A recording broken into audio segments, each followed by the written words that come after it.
Hey there, Brian King here. Let me start by asking you a question. What do you believe?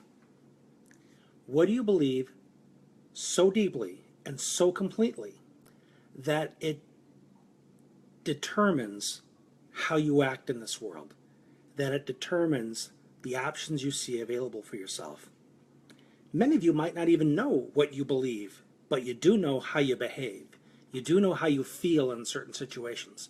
You feel either pulled to do something or you feel some resistance, something you don't want to do. And you absolutely see this in your kids. Let me tell you a couple stories about some conversations I've had this week. One was with a friend who has a son that is in high school, very high achieving, and he's struggling in a math class. And this is a kid that is resisting any opportunities for help. You tell him to do it, and he finds an excuse not to do it. He finds a way to self-sabotage. And to my friend, it's common sense. You're struggling, you ask for help. What's the big deal? And I asked her, has he ever struggled before? And she said, no, things have pretty much come easy to him academically. So I asked her, is it possible that he has a belief that he's not supposed to struggle, that things are supposed to come easy? She says, yeah, probably he has that belief. So if you have that belief about yourself, how easy is it to act in opposition of that belief? It's not. Just like if you have a belief that, well, I'm a kind person, how easy is it going to be for you to entertain an idea of being mean to someone? Not too easy. Or if you do act mean to someone, you feel guilty. Why do you feel guilty? Because you acted in opposition of your own belief. Then you go and apologize. You see how this works? Let me tell you another story. There's a colleague that I spoke to who also has ADHD like I do, and we were problem-solving strategies. And she said, let me ask you this. I used to love to read books. I can sit down and read a book from cover to cover, even those big Harry Potter books, like 1,000 pages. But lately, I feel myself being drawn to my electronics, and I don't love books anymore. In fact, when I go to my book, I find that I only get through a couple pages before I get impatient. I can't do it anymore. She said, is that because of the ADHD? And I said, no, that's because your belief changed. One of the things that relying on a lot of electronics does for us is it gets us used to getting things fast, to the point where we begin to believe that it's important to get things fast. I expect to get things fast. I want to get things fast. Then you go back to your book, and it doesn't give it to you fast.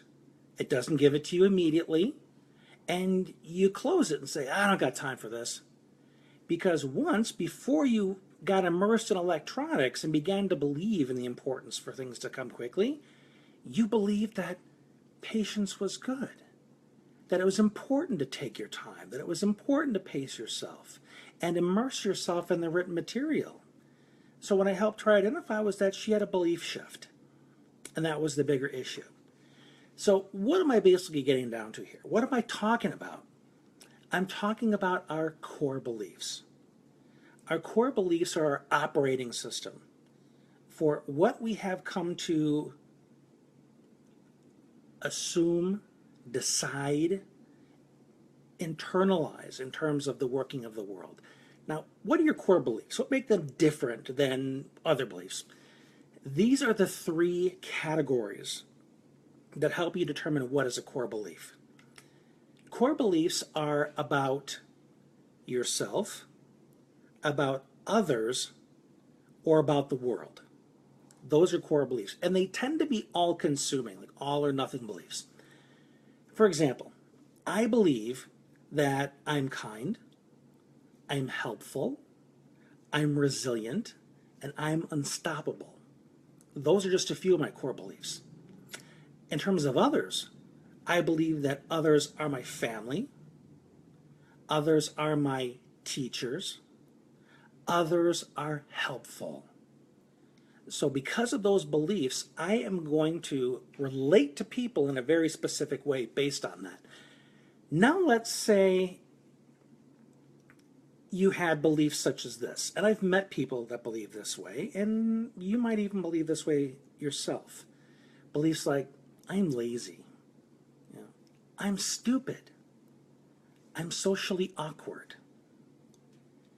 Imagine what kind of options those beliefs give you. Hi, Linda and Josh. Thank you so much for chiming in. Now, what if your kids believe this about themselves? They believe, I'm stupid, I'm unlovable, I am worthless. Imagine those core beliefs. And then you want to begin complimenting your child. You want to raise your child's self-esteem. But your child rejects every compliment and every effort of support. And why is that? Because what you're saying does not match their core belief, the decision they've made about themselves. I'm worthless. I'm stupid. You see where the problem lies?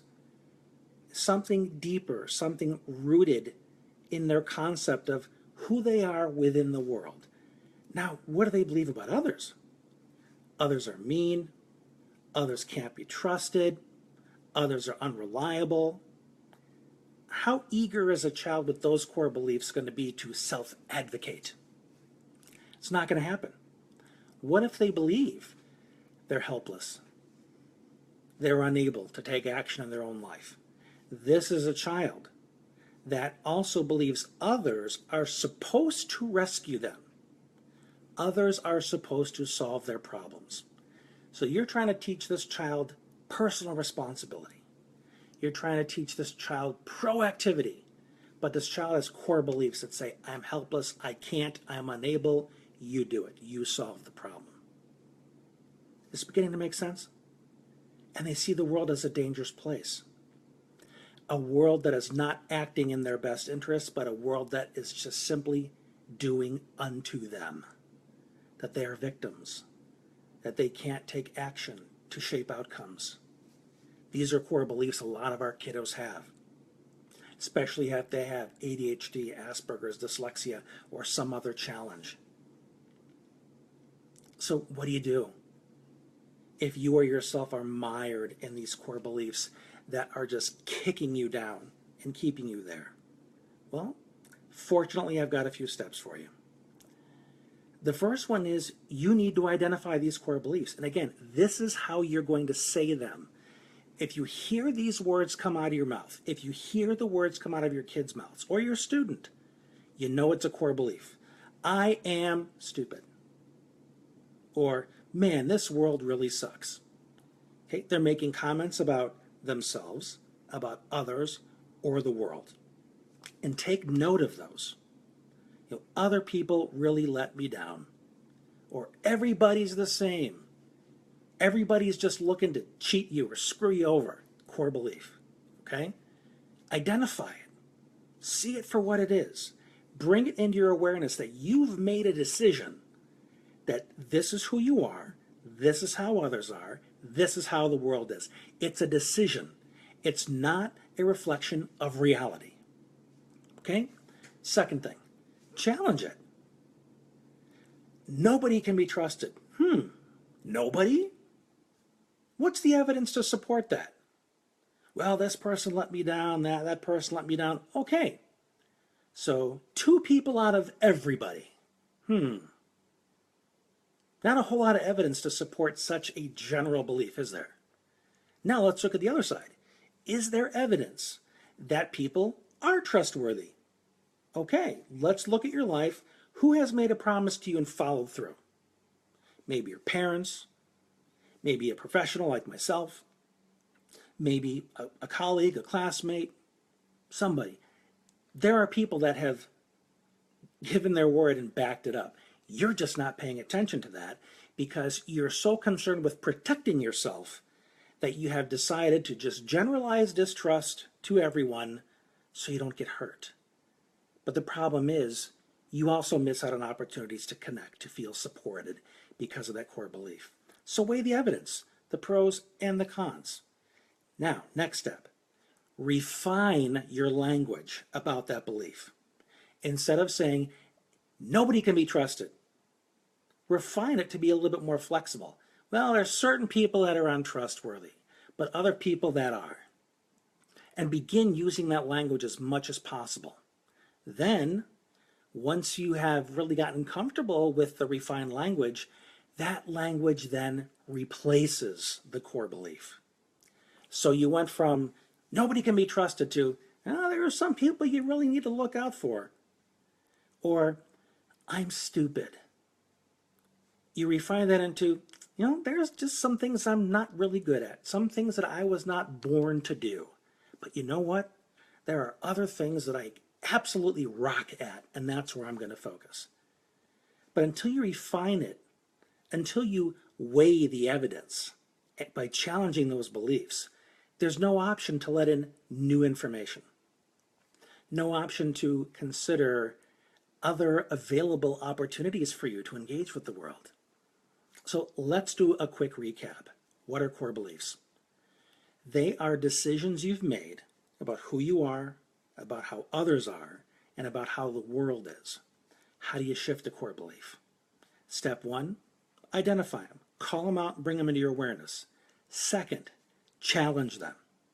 Weigh the evidence that supports that belief and weigh the evidence that contradicts that belief. Then based on the contradiction, refine the language. Find a more flexible way to think about yourself, others, or the world. And when you practice it enough, the refined language becomes the new belief to replace the one that was holding you back. I hope this has been helpful for you. If so, chime in below. Make some comments. Let me know how this has been helpful. And core beliefs can be tricky. They can be tricky to change. And it's important that you get the support you need in changing them.